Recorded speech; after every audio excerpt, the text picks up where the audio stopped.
Hey, Let's Read.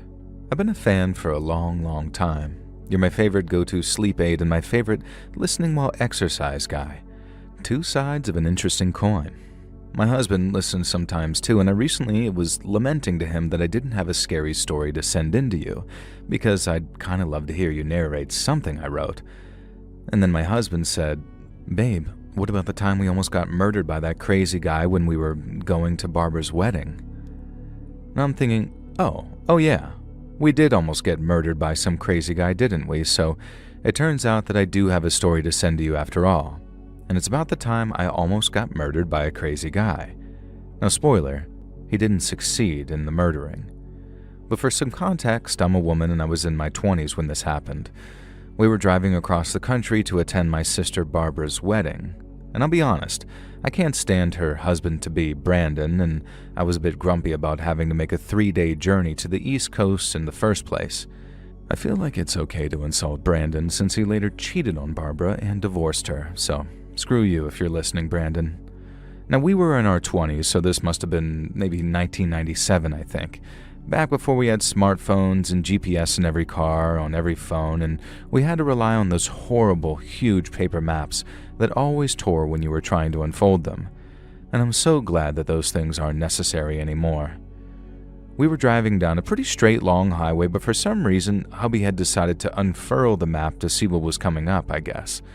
And when he told me to pull over, which seemed pretty safe since we hadn't seen a car for miles, and there was a pretty flat verge to pull onto, I was kind of puzzled. And then he pointed to the map, at really nothing to be precise. And then he pointed across the desert a little ways, and I saw what he was getting at. There was a town, or part of one anyway, and it looked a bit run down, that wasn't on our map, and we made sure to get the latest revision.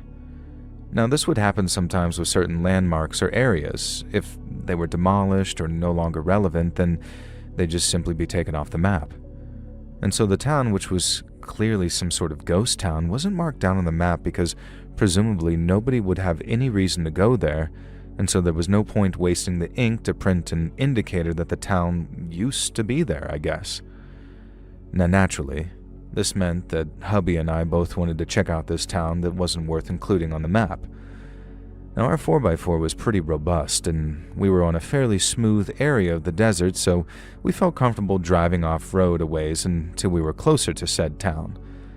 Now, it wasn't too hot that day either, so we walked the remaining 20 minutes. When we got closer, it seemed more apparent that the town was a little more complete than we'd first thought. However, we were kind of nervous because there were signs up on the remaining broken-down buildings claiming that they'd been condemned by a company that I forgot the name of now by order of the state. So we explored with nervous trepidation. It was eerie, seeing this place in the middle of nowhere that looked like it had just been abandoned probably in the 1950s. Now, I could tell it was probably around then based on the dates on the signs and just what it generally looked like. Now, my husband called me over to this one building, which appeared to be some sort of mining office. The door was missing, so we were able to enter, being as careful as we could with the floor. Now, he showed me a metal sign that talked about how the miners should report to the foreman if they're experiencing dizziness or nausea, and that while there was no evidence of some natural gas leak, the company, goddamn, I do wish I remembered the name, wanted to watch out for its employees. Now, I made some kind of remark about how these days they just tell the miners to take an aspirin and keep inhaling the asbestos or whatever it was, and my husband laughed at me for mentioning asbestos as natural gas, and this sent me into fits of laughter. And I guess that's what alerted the guy, or woke him up, or whatever. I just heard this sort of cry of, "They're back!" and then heard these heavy footsteps coming running from what sounded like a few buildings away. Now, hubby and I looked at each other, not sure what to do, stepped outside, my heart was pounding. Now, my husband did have an open carry permit at the time and had his gun on a visible holster on his shoulder, so we hoped that this by itself would diffuse whatever situation was about to arise.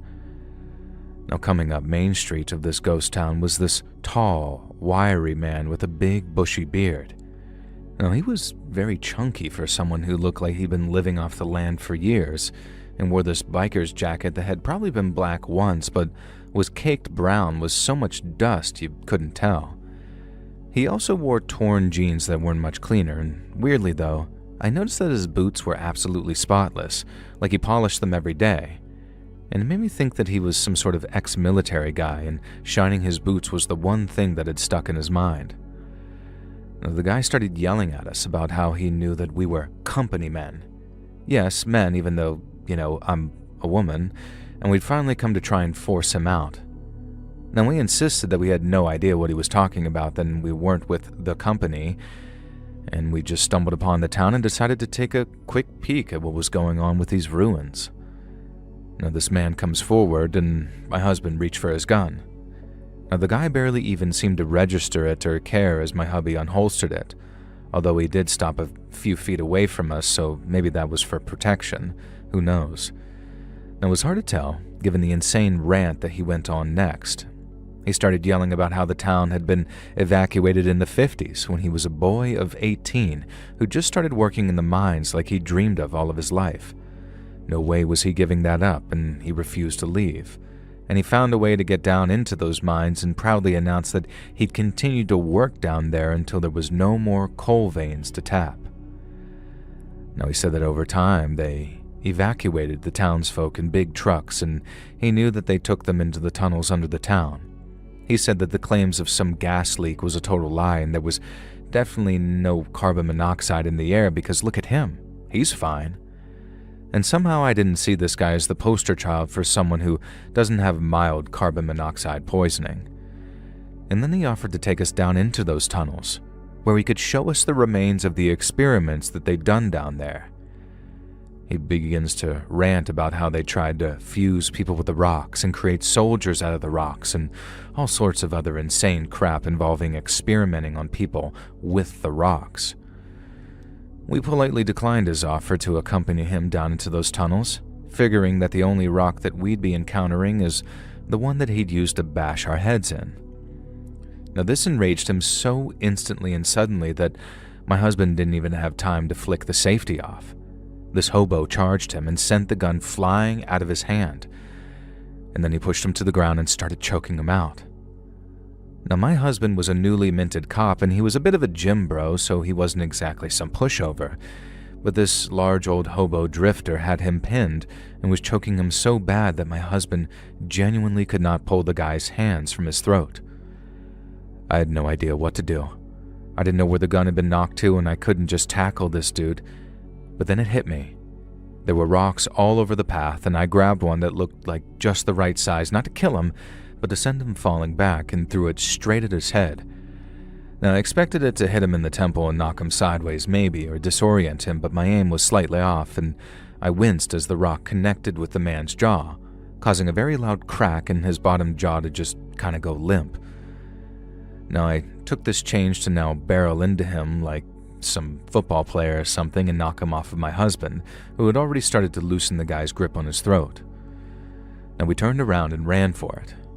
I've never ran so fast or so frantically in my life. My husband and I stayed hand in hand to stop each other from slipping on the desert sand as we ran back to our vehicle. Now, I guess this transient found my husband's gun because we heard the sound of it going off, which thankfully seemed to come from nowhere near us. We reached the vehicle, got in, peeled out of there, and then just drove and drove and drove until we found the next rest stop and could call the cops.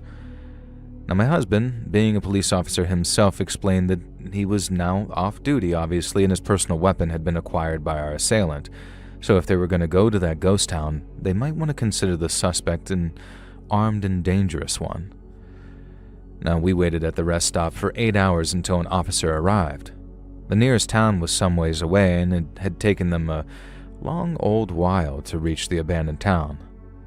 When they got there was no sign of this guy despite searching all the buildings.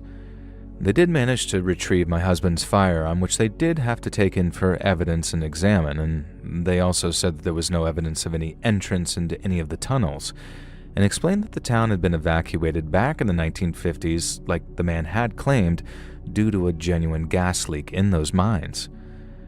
Now, we stayed at the adjoining motel at the rest stop, which put us out of schedule, and it meant that we were almost late for Barbara's wedding, and frankly, I think missing her wedding would have caused more threatening behavior than the hobo ever could. I do wonder what became of that guy. Oh, he's probably obviously dead by now, as he was an old man back in the 90s, but you never know. Maybe huffing all that carbon monoxide or being part of his imaginary rock experiments means he's still out there somewhere, ranting about being evicted by the company.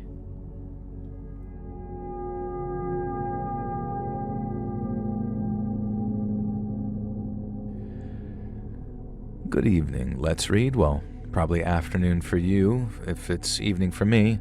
You see, I live in a country in Europe. I won't say exactly where, because even after all these years, I could get into trouble for speaking out against my own government. The kind of trouble that costs you a pound of flesh, if you know what I mean. Our ruling has always been dictatorial, but it was worse back then. Back then is around 50 years ago, when I was just out of my teenage years. Now, perhaps you've heard of Centralia, an abandoned town in Pennsylvania that's, from what I understand, is always on fire. Underground, anyways, and I assume you've heard of it. It's a very famous tale here in Europe and inspired a lot of fiction and art. Not every town is as lucky as Centralia when it comes to awareness and the treatment of its residents, though. Now, I'm sure they don't feel that way. I know that many of them felt forced out of their homes, and I sympathize deeply. And when I say lucky, I of course also don't mean that they experienced any kind of luck. What I mean is that there are some towns where terrible things happen to cause them to become abandoned, and governments such as ours will cover it up and force the residents to go and find new locations to live, with only the smallest stipend to cover the cost of relocation. And this is what happened to my town when I was 23.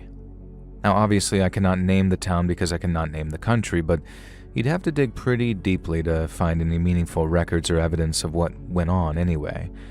I made the mistake in the past of talking about this too loudly and too frequently, and came dangerously close to shooting myself in the foot, as they say.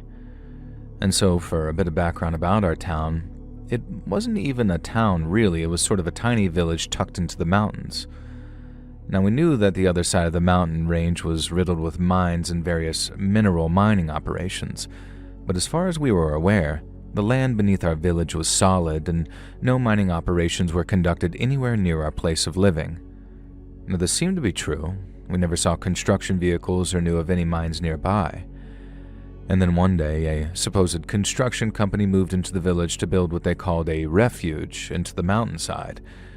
They wouldn't explain to us exactly what this was or who it was a refuge for, but it involved some machinery that I'd never seen for basic construction, like a bore drill with tank-like tracks to drill into the mountainside. Now, 3 days after the company moved in, we were all awoken by what felt like an earthquake and rumbling under our feet that caused pictures to fall off of walls and plates to fall out of cabinets. Now, we had never once had an earthquake in the area, not once, and I don't even know if they really work like that halfway up on a mountain. But we were all certain that we'd felt an earthquake as we came running out of our houses.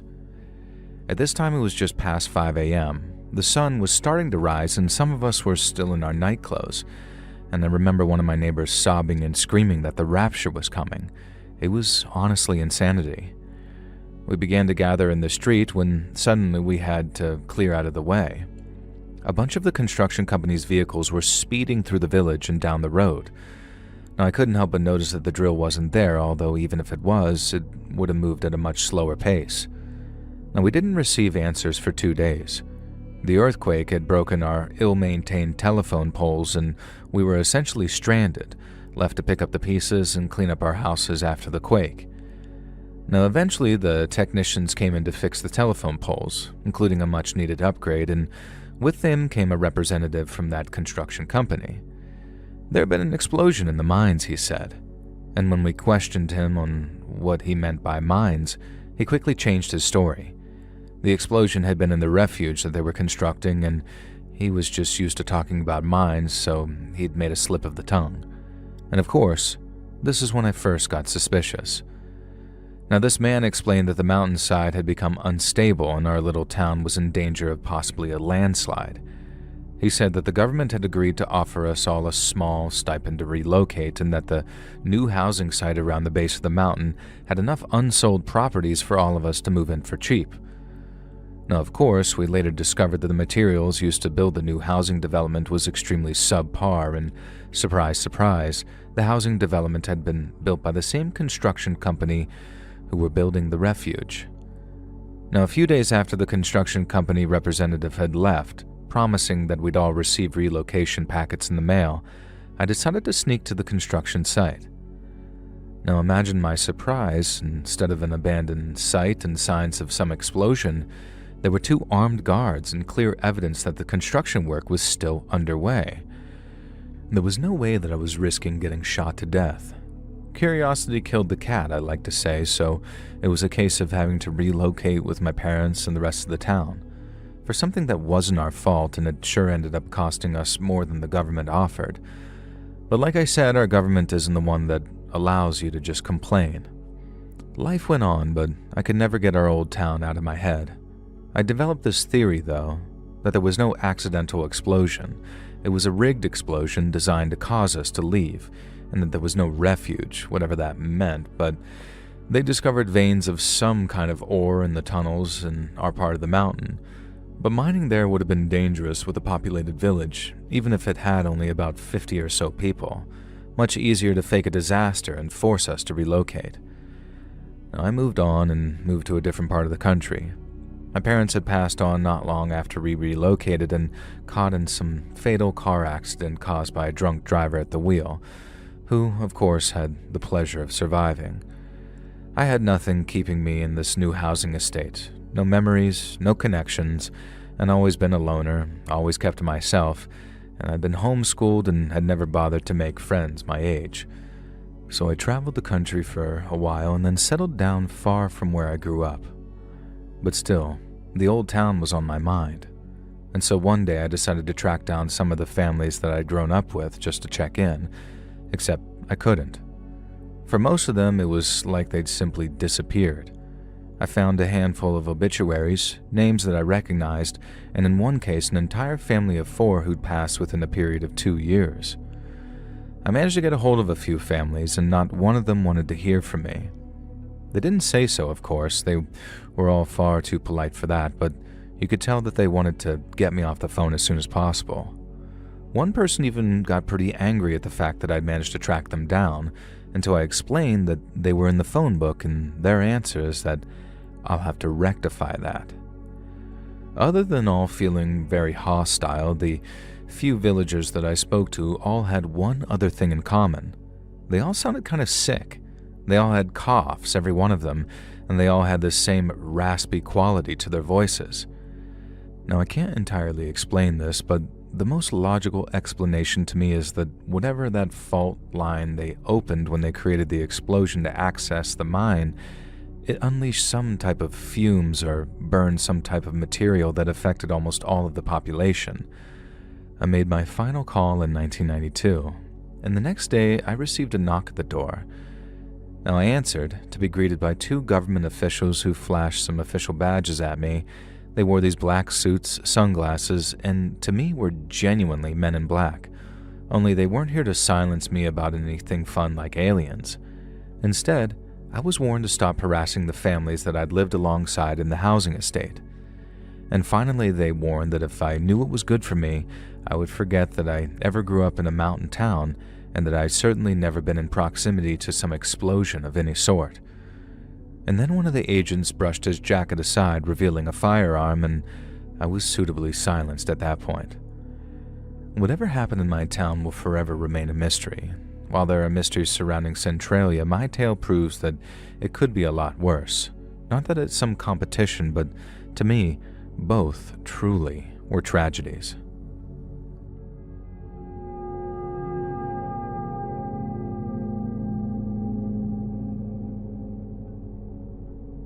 The story that I want to send you happened in the early 2000s, when me and my friends were a bit more reckless and crazy than we are now.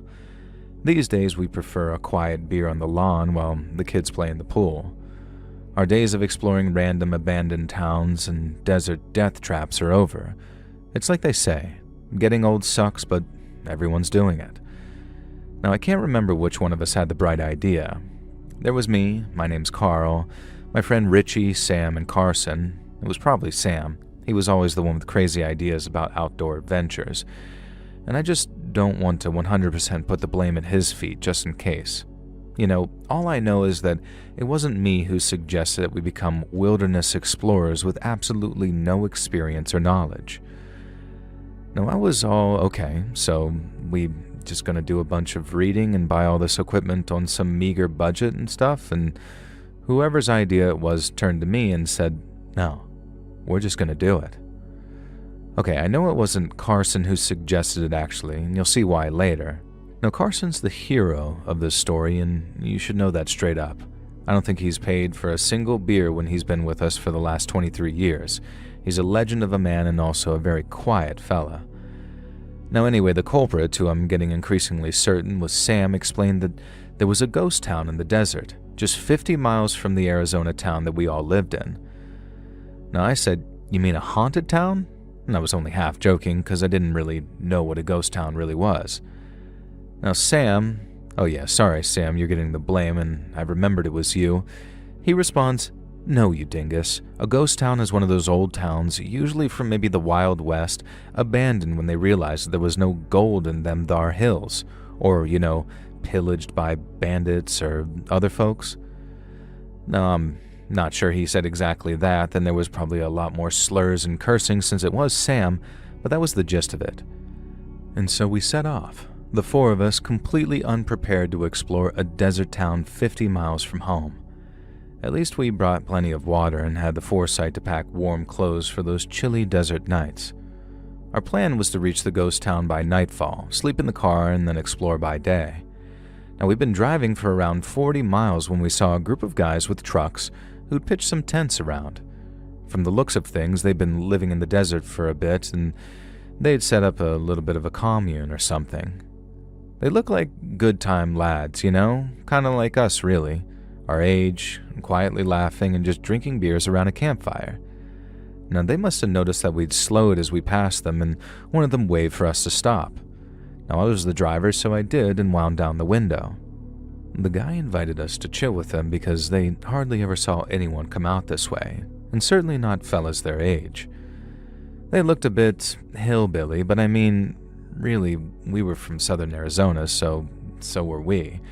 And we piled out of the car and perched ourselves on nearby crates and logs while our new friends kindly offered us some beers. Now, we offered them some cans in exchange, but they weren't having any of it. We were their guests. They were fun, really jokey, honestly, and made us laugh a whole bunch. Now, Sam especially seemed to fit in well with them, being the hick that he is, and only Carson seemed to keep to himself, just offering a polite smile and laugh occasionally. Now, while Carson was always the quiet one, he was usually a little more sociable than this, and I wondered if something was bothering him. It soon came up as to why we were driving through the desert at sunset, since we were clearly locals heading away from town. Sam, without a thought, told them that we'd heard about this ghost town nearby, and we wanted to explore when the sun came up. Now, immediately, these desert dwellers started putting on some fake 80s gas station attendant voices, like, "Y'all don't want to go down there. That place is cursed. You kids stay away from that town, year. There's nothing to be found but death." And the best one, the guy who told a story about how the town was abandoned because it had fallen victim to a skindigo, which is sort of like a Wendigo meets a skinwalker apparently, and only happens when the dog man has sex with a Jersey Devil. Now, it's a pretty epic story, and it caused them to break character and descend into fits of laughter. They did tell us, however, that the town was better explored at night if we had some pretty powerful flashlights and equipment.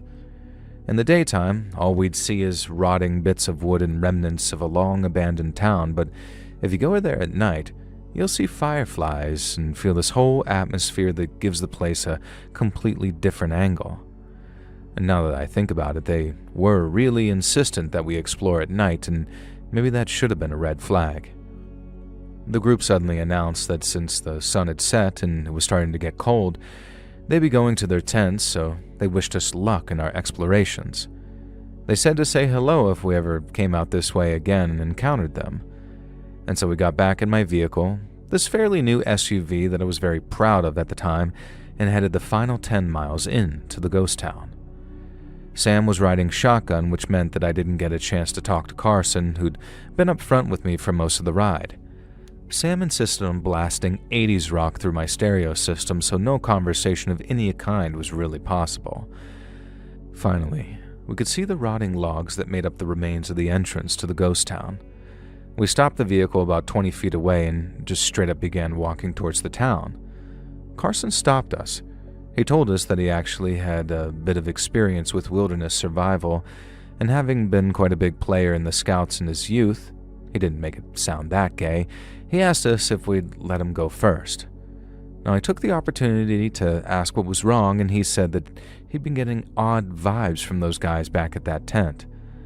Now, I was surprised. They seemed fine, and then he explained that their trucks had only recently been parked there. They had fairly deep tire tracks that he noticed, and he also said that he'd spotted a number of shotguns and rifles just lying around inside their tents and in the truck beds. I hadn't seen any of this, and to this day, this is why Carson is our goddamn hero. And so he approached first, and we followed behind him. His flashlight was mostly sweeping the sandy floor for some reason, and every time we tried to ask him anything, he just sort of shush us. Now, he seemed to study the two poles serving as the town's entrance for quite a while, especially shining his flashlight in between them. When he was satisfied, he took a few steps inside and then stopped. He pointed to two small poles stretched further across the entrance, and then told us to look at this. He shone his flashlight between them, and then, there glinting in the light, was very clear metal wire. It didn't look like the garrote wire or piano wire or anything that would slice your head or feet off, but it certainly was some kind of tripwire designed to do something. "We're leaving. Now," Carson said, and none of us disagreed with him. And then as we turned to exit through the entrance poles, all at once, I felt something bite into my ankle. Now at first, I thought it was a damn snake had gotten to me, but then the pain grew worse and spread across my whole ankle, and I started screaming in pain. Carson shone the flashlight down, and I'd stepped on a goddamn animal trap. It looked like something designed to trap a coyote or a fox, so nothing as lethal or life-ruining as a bear trap, but it still hurt like a bitch mother effer, and I reached down to try and pry it off of my ankle, but Carson instantly stopped me and said that that would probably increase the blood loss, and we had a fairly long drive to the nearest medical service even if we put the pedal to the metal. It also meant that I couldn't be the one to drive my precious SUV, which was hell unto itself. And for some reason, in the haze of all my pain that I felt, I let Sam take the wheel. Carson couldn't drive, and Richie said that he wanted to sit in the back with me because he apparently had some first aid techniques that would help me out. Now, this turned out to be that he had a bunch of oxy with him, which most definitely wasn't his prescription, and he kept promising me that he wasn't some addict or anything, but at that moment I didn't care. He slipped me a tablet, and slowly the pain from my trap-snapped ankle started to ease. I asked him if I could have another, and after some soul-searching, he gave me half. Now, meanwhile, Sam was proving to be a pretty competent nighttime desert driver, and Carson was plotting the best route to the nearest walk-in clinic or hospital once we got back to town. Then up ahead, Sam yelled that he saw those guys from before and maybe they could help us. Except immediately, Carson told him to floor it. The guys, who'd clearly seen us coming, were scrambling out of their tents into one of the beat-up trucks, and all of them seemed to be packing old-ass, ill-maintained shotguns and rifles, but even a crappy rifle can put a bullet in you. Sam, to his credit, absolutely gunned it like he was set to win the Dakar rally, and I mean, damn, with those skills, I'm convinced that maybe he could have been a rally driver, just not in my SUV. Now, we were pretty big distance from the desert hillbilly camp when the first shot rang out. I had no idea where it went because you'd have to have been an award-winning sniper to hit a moving target at that distance. And then they left off a few more shots, and again, nothing came close to hitting us, thankfully. And finally, they released some volley of shots that seemed to be fired into the air, maybe in anger or intimidation, and I think they knew that they'd lost us. My heart was pounding, I was sweating, and thanks to Sam and mostly to Carson, we made our way back to our town and I was able to receive medical treatment. We'd done the right thing by not removing the trap, and I was kind of still high on the oxy, so I was a little paranoid that they'd start asking about that. They didn't, and later Richie told me that nobody would have begrudged me for indulging in a little illegal perk when I had a coyote trap around my foot. While I was in the hospital, accompanied by Richie, Carson and Sam went to the local police station, who knew us from some of our infamous high school antics but kind of liked us all the same, and they explained the situation, and the cops told them that they thought that they knew who these boys were. A group of brothers, a cousin, and a friend from a nearby trailer park who all had warrants out for their arrests. Now, nothing serious, but they did have a history of putting traps around their trailer park and befriending tourists only to rob them. Now, this would be the first time that they targeted locals, though. The cops told Carson and Sam that we might all be called in for trial and further statements, and I had to give a statement from my hospital bed where I spent 5 excruciatingly boring days. Now, thankfully, we never had to go to court because I guess whatever went down when the cops confronted them far exceeded whatever happened with us. And my guess is something escalated, prison time, and there was a story in the local paper about something similar, but for some reason there were no details of the assailants or any identifying information.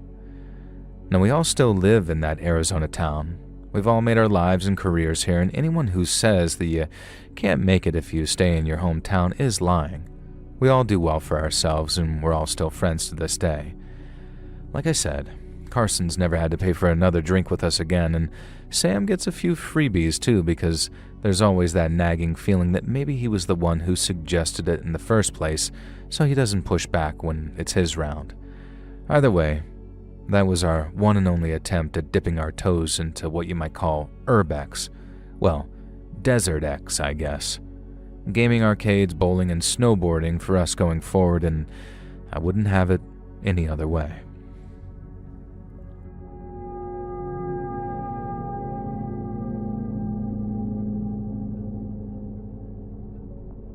Yo, Joel, good to finally write in and meet you, kinda. So basically, when I was growing up and in my first year of college, I got dared by my buddies to spend the night in the local haunted cemetery. Woo, spooky. The town I grew up in had a great college, and so I got in there and was able to live at home, too. It was a bonus. Growing up, we'd always known that the cemetery attached to St. Augustine's of Christ was haunted. It just had this aura at night, you know? Obviously, all cemeteries are spooky at night, but this one was different. We tried partying there when we were maybe 15 and my brother bought us alcohol. Now, out of 7 of us, boys and girls, not one of us got even a buzz out of the beers, and it was like there was this pressure in the air that I don't really know how to describe it. Have you ever been to a place that just feels bad? You can't explain it, it just does. It has a sort of aura of darkness. Now, I guess I should explain a little about St. Augustine's of Christ, the cemetery, and where exactly it is.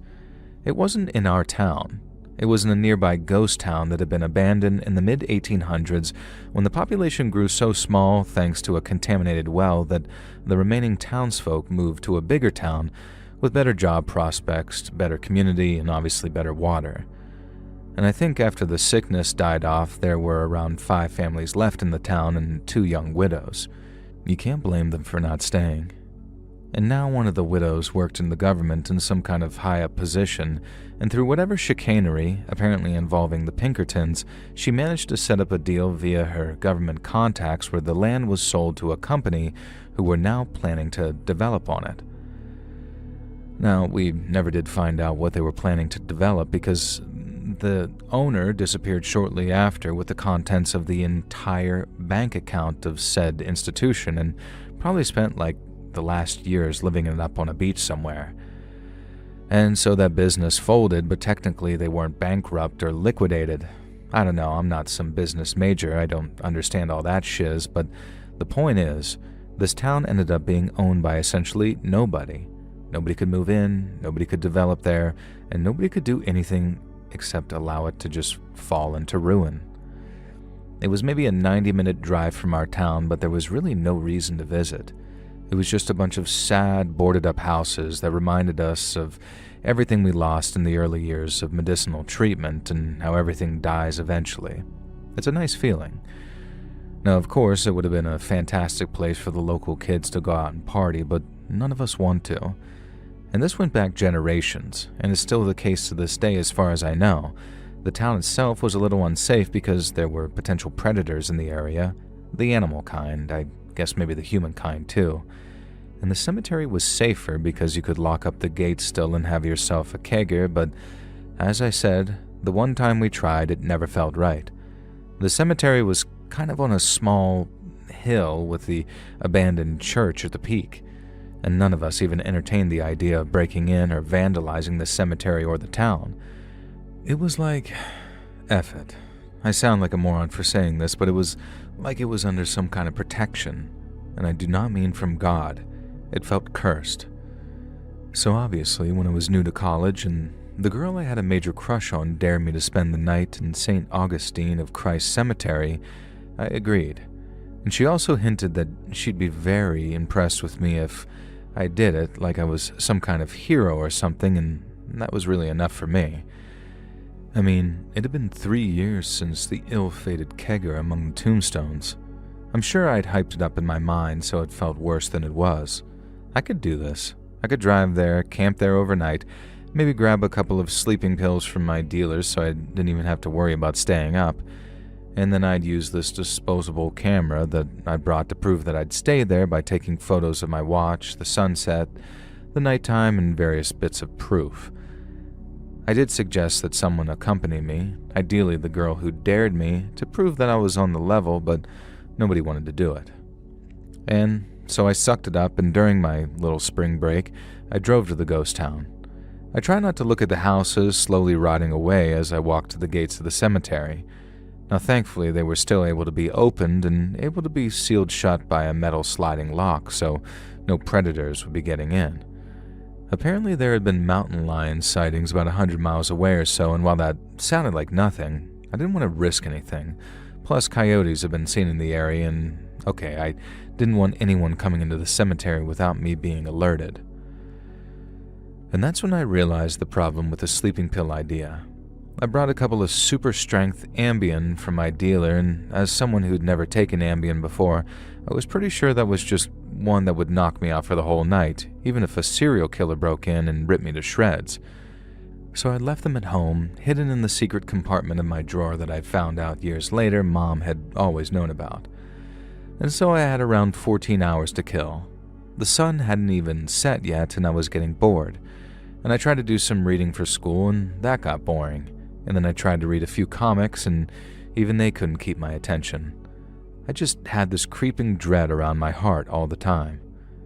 I snapped awake. I had somehow drifted off to sleep outside the tent on the hard dirt floor, and by now the sun had already set. There was a light breeze coming from the east, and these voices were carried on the breeze. There seemed like there were 2 female voices, and they were speaking in what I can only describe as like 1800s vernacular. Vague hints about witchcraft and sacrifice and burning people alive. And of course, this made me feel extremely safe, and I was glad that I had my Bowie knife with me at the very least. Then from the other side of the town, more distant sounding than the witchcraft talk, but fighting against the wind, I could hear what sounded like a fire and brimstone preacher. It was the most surreal experience.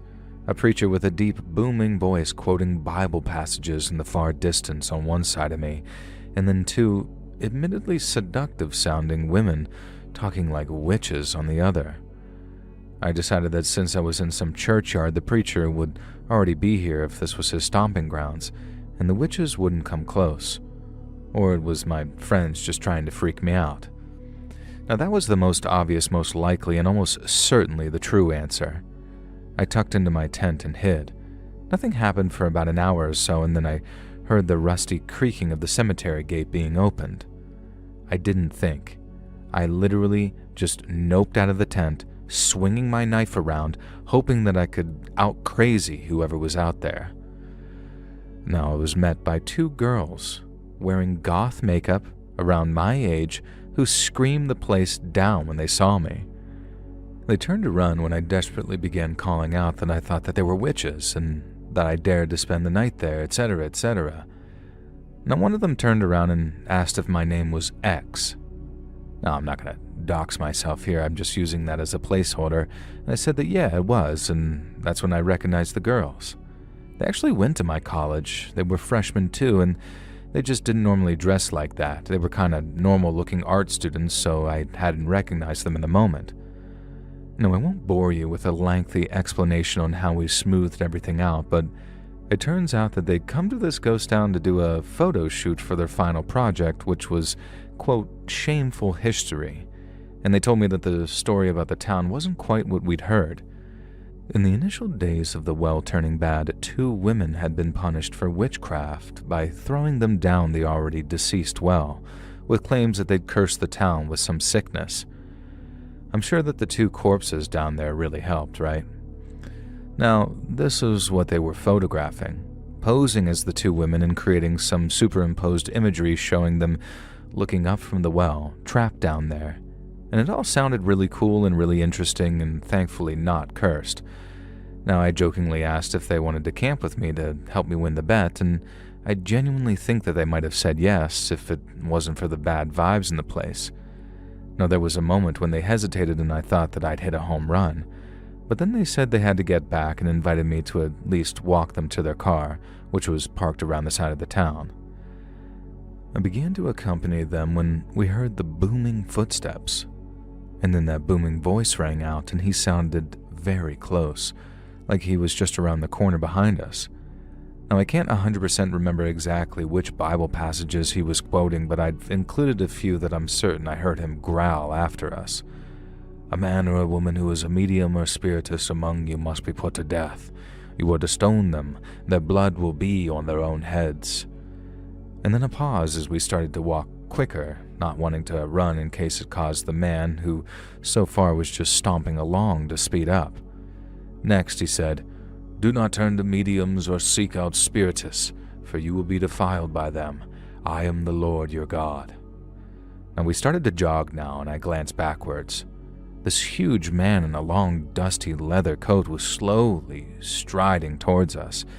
He was barely a silhouette in the darkness, but I could see the white glow of some sort of collar at his throat. Now when he saw me looking at him, he boomed this: "Submit yourself then to God. Resist the devil, and he will flee from you." And finally, as we all broke into a run, the preacher did not seem to speed up at all, and yet he was still getting closer. Now, I remember this quote for definite because it was the last thing he said to us, and it bounced around in my head over the years. "But the cowardly, the unbelieving, the vile, the murderers, the sexually immoral, those who practice magic arts, the adulterers and all liars, they will be consigned to the fiery lake of burning sulfur. This is the second death." We reached the girls' car. One of them got behind the wheel and the other dived into the back seat with me, and we just hightailed it out of there. And if the preacher was shouting anything else, I couldn't hear it. But I did look back through the rear window and saw him holding up some old-school crucifix in one hand, or at least shining, sort of, and a Bible in the other, I think. And as we were nearly home, the girls asked if I'd like to come back to their shared apartment to chill out and debrief and maybe even smoke something to calm us down. I said that no, if it was okay, I'd rather just be given a ride home because I was so freaked out that I really wouldn't make for good company in this moment. Now, it was only later that I realized that I just rejected 2 hot goth chicks inviting me back to their apartment, but I was always absolutely useless with women, and this was the part my now girlfriend was teasing me about. Now, these days, I am kind of a religious man. I don't camp overnight in cemeteries, and I kind of feel like the preacher was giving me a bit of a warning. I don't know what that warning was, but I know that if he'd caught up with any of us, it would not have been good. I left that town in that state now, but occasionally a buddy tells me a rumor about the ghost town. A crucified body found in the churchyard, but of course I can never find anything about it, like he said, and a group of teens who were scared off by a guy who looked like The Undertaker. Now that one I can believe. I don't know what I encountered that day, but I do know that I go to church every Sunday and pray to God every night, and I think I genuinely believe, and it's not just fear.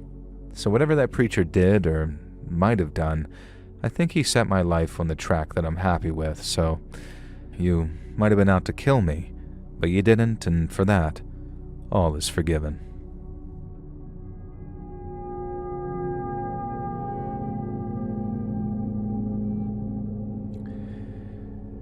This event played out in 2001, a few months before everything changed. I lived in Cali and I'd recently gotten heavily into analog photography, and digital was almost unheard of back then and certainly not very good at the time. I've been taking photos of things all around the California desert, really focusing on outdoor sunset shots and things like that. Then I'd heard about this old ghost town around 5 hours away. If I took a thermos of coffee and started early, I could make it there and back with plenty of time to spend photographing the old ruins. And I saw some photos in a book in the library, and there didn't seem to be any real modern pictures of the place. It had likely rotten to almost nothing now, but that in and of itself was interesting to me. And so I headed out one chilly morning on a day that promised to be hot with a little bit of a breeze, which is a rare treat around here. Now, I don't think I saw a single other vehicle on the drive to the ghost town. Maybe I did and I wasn't paying attention, but I'm usually a pretty attentive person to things like that. Now, I started to revel in the loneliness.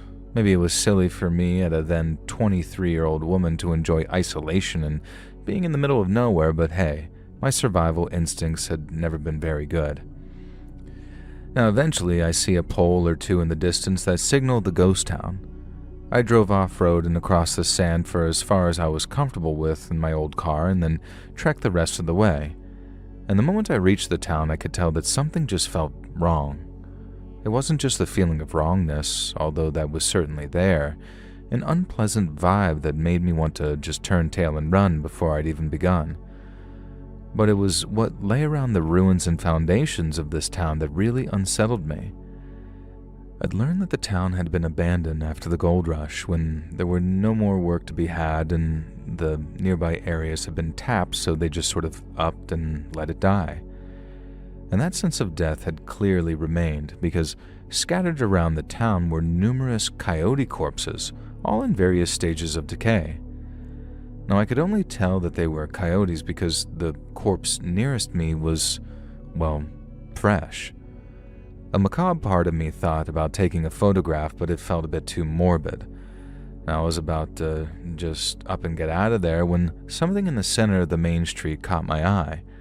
Someone was lying on the floor, face up, and I had no choice but to approach, and my eyes were darting around in case this was some kind of trap. No, it most definitely wasn't. The guy laying on the desert ground was dead as dead could be. His skin was shriveled to a paper-thin coating, and bones poked through in places where the epidermis had given up the ghost.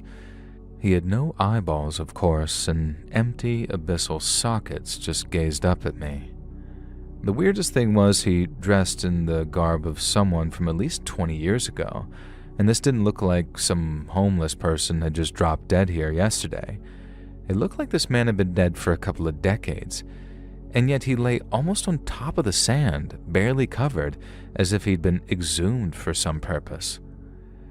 Now, I studied a forensic pathology module at college just before dropping out, so I had a little insight into what I was looking at, and I couldn't see any obvious wounds or causes of death. It was almost like he just laid down and died. And instead of the sand covering his body over the subsequent 20 years, just like the coyotes, he was somehow left visible. I headed off quickly and drove straight home, where I called the cops, and they promised to call me back, and a few days later they did. They said that their pathologist agreed with me that he just laid down and died. There was no sign of some heart attack or anything like that. It was almost like his body had just sort of stopped.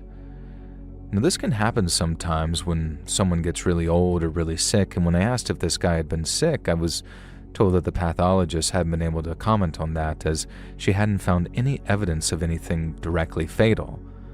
No hits to the head, no broken bones of any sort. It was all just very strange.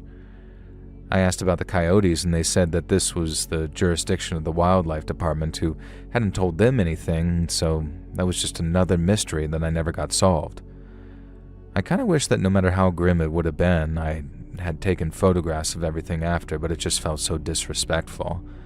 I really do think that someone just dug that body up and moved it from some graveyard far away. Now, around a decade later, I was driving down the same road for a much lengthier, days-long road trip, and I saw the location where the town had been and the way the wood had rotted even further. I thought about stopping and going over to take another look, but something stopped me. A kind of darkness that gripped my heart, a voice in my head that said no. And I've long since learned that when my instincts tell me not to do something, I should listen. So as far as I know, that town's still out there, and who knows what might find you if you went there today. I know that I, for one, do not want to find out.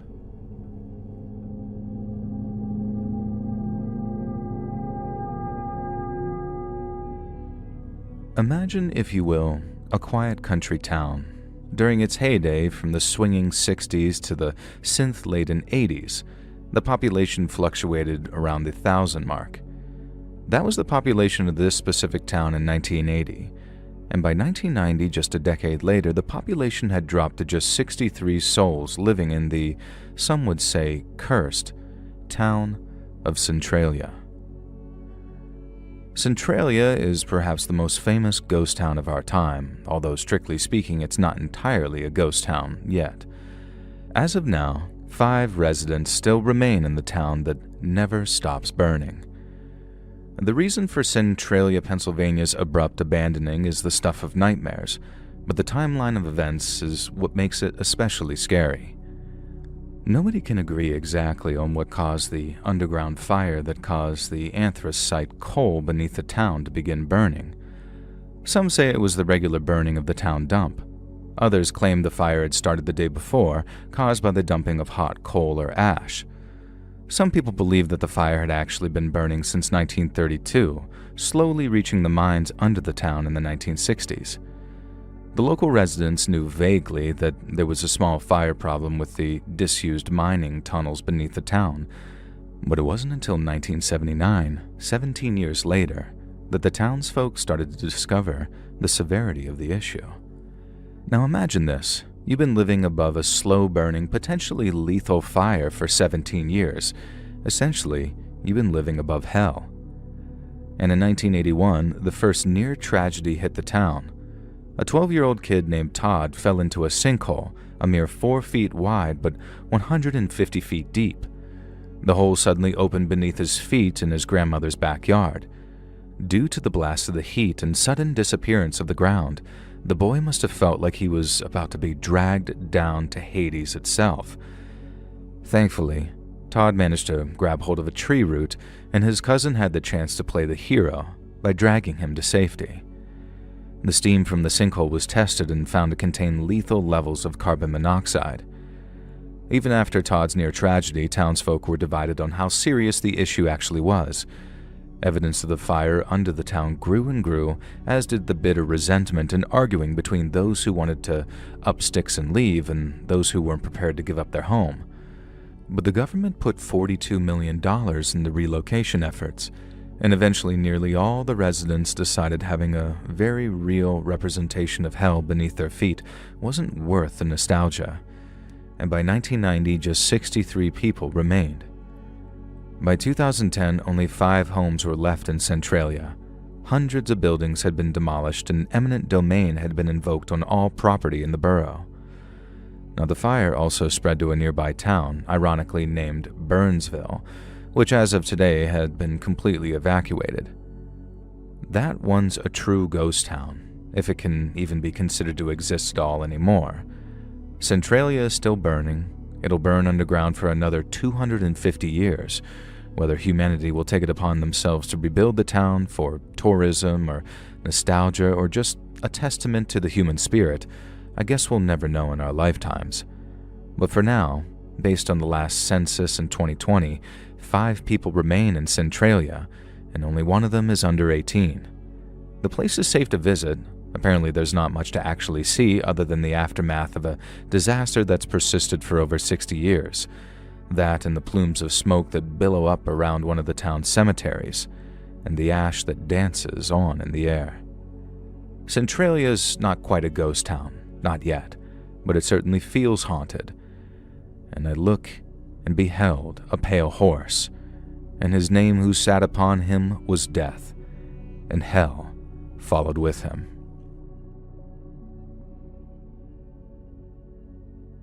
Hey friends, thanks for listening. Click that notification bell to be alerted of all future narrations. I release new videos every Monday and Thursday at 9 p.m. Eastern Time, and there are super fun live streams on Sundays and Wednesday nights. If you get a story, be sure to submit them over at my email at letsreadsubmissions@gmail.com, and you might even hear your story featured on the next video.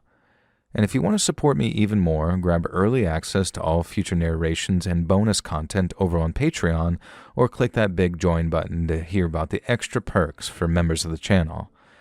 And check out the Let's Read podcast, where you can hear all of these stories in big compilations located anywhere you listen to podcasts. I also have a true crime channel called Saturn Soul. All links are in the description below. Thanks so much, friends.